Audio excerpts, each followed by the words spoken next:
Hey, what up, my Hyrule kids? How is you doing? How is you doing? So, doing a review for Luigi's Mansion on Switch, Luigi's Mansion 3, and wow, like this game is so amazing.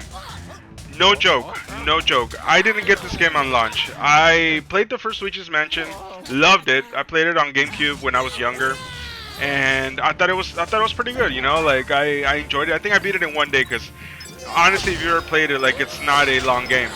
But on the new one, I tried Luigi's Mansion 2 on the 3DS, and it wasn't.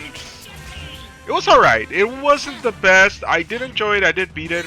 So when I came to Luigi's Mansion 3, I was kind of apprehensive, right? Let me get it. But my nephew and a couple of friends told me like, "Hey, try it out. It's a lot of fun." And it has the magic of the first Luigi's Mansion. I'm showing a couple of the bosses here because this game is mainly about the bosses. It is amazing.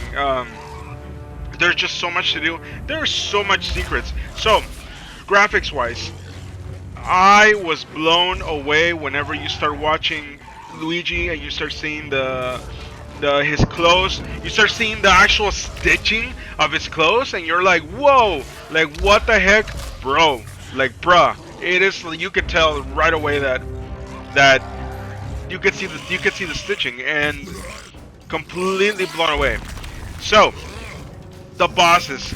You go to the bosses next.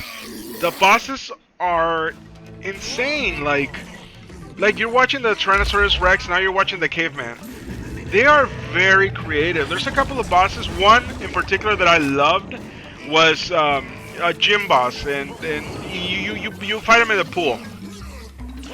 And it's not just a boss. Like, I got a very Legend of Zelda vibe from it because there's a way of beating them. You have to figure out the weak spot, and before you figure out the weak spot, sometimes you might think, man, this is really unfair.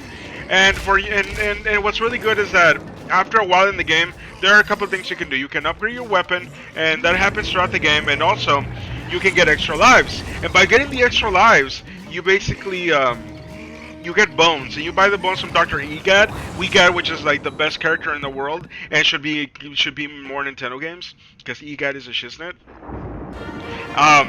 Yeah, like, so you buy these bones, and every time you die, your dog, he goes and he takes a bone and he kind of revives you, which comes really helpful, especially when some of these bosses. I know with the magician bosses, I used it. It's really good. So the premise of the story, you're there with, I don't remember if it's 2 or 3 toads. Mario, Luigi, and Peach.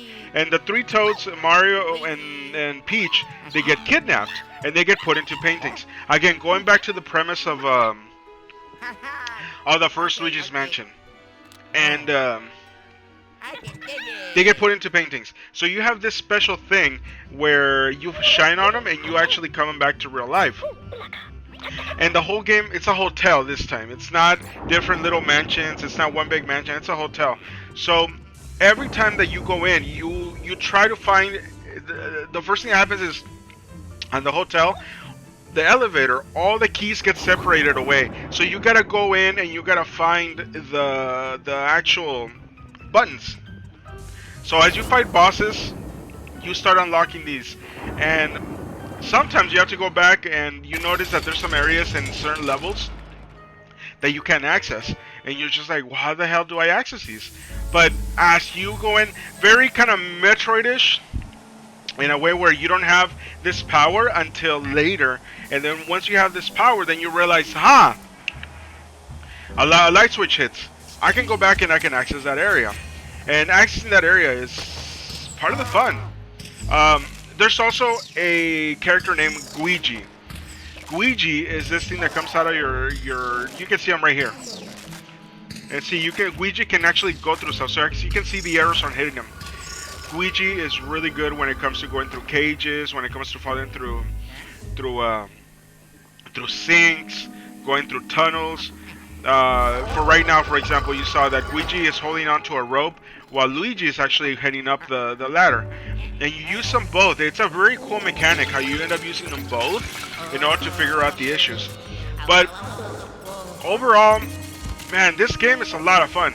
Even my daughter is very big into Mario games, but not into Luigi's Mansion. She's very big into Mario Kart and Mario Odyssey, and she picked up this game. Before I knew it, I woke up like at 3 in the morning and she was playing it on her Switch. That to me tells me the magic that Nintendo brings to their video games. It's amazing. I mean, look at this. The people are dancing. You're trying to figure out, and you know how to attack them, and you start sucking them. And you look at them. You look at the floor. Look at the floor. How it starts going crazy, and the DJ starts going crazy. These are the little things that made this game so flipping addictive. I challenge you not to play this game and beat it on one sitting, and not to say that this game is short or that this game is like it's not worth it because you can beat it in one sitting. No, it's the kind of game that is so good that you're gonna have a very hard time stopping yourself from playing it.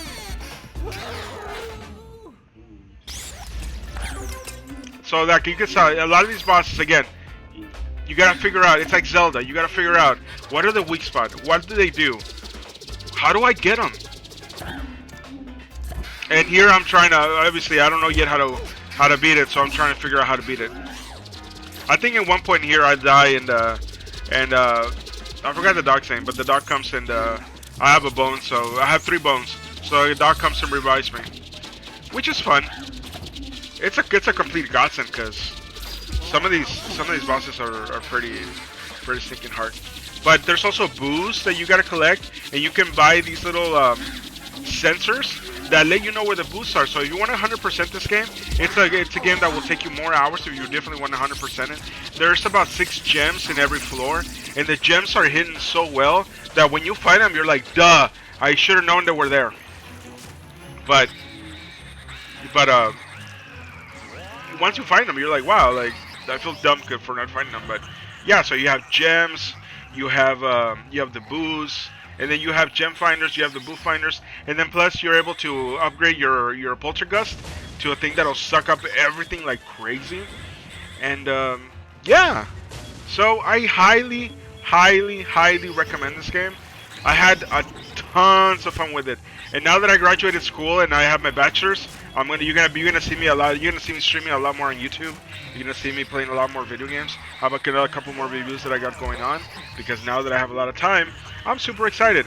And my Hyrule children, I'm gonna try to grow this channel. I'm gonna dedicate this channel, and I'm gonna make sure this channel grows. So, guys, thank you for watching.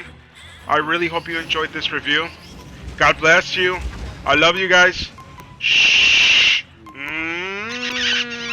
Mwah. And I'll leave a minute of this. This is one of the final bosses, so you guys can stay watching more or less how the boss fights are. I'm telling you, they're very Zelda-esque. If you're a big Zelda fan, you're gonna love this game. If you're a original Luigi's Mansion fan, you're so gonna dig this game. Anyways, God bless you. Love you, lads. Bye bye.